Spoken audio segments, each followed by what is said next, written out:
বিশ্বের অর্থনীতি একটি যুদ্ধক্ষেত্র, কিন্তু কিছু কিছু দেশ এক্ষেত্রে টাইটানিকের মতো আধিপত্য বিস্তার করে। আসুন জিডিপির দ্বারা পরিমাপ করি বিশ্বের সবচেয়ে অর্থনৈতিক শক্তিশালী দেশ কোনগুলো।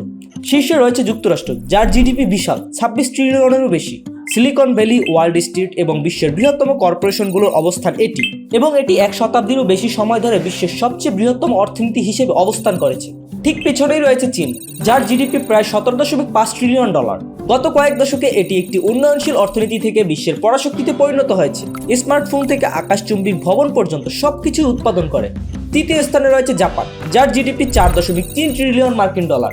টয়োটা, সনি এবং নিনটেন্ডোর জন্মস্থান। জাপান প্রযুক্তি এবং অটোমোবাইল শিল্পে বিশ্বের বাজারে সর্বদাই শীর্ষে থাকে। ইউরোপের বাজারে সবচেয়ে শক্তিশালী দেশ হচ্ছে জার্মান, 4.2 ট্রিলিয়ন জিডিপি নিয়ে এর স্থান চতুর্থ।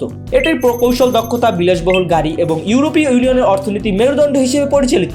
শীর্ষ 5টি দেশের তালিকা সম্পূর্ণ করে ভারত, যার জিডিপি 3.7 ট্রিলিয়ন ডলার।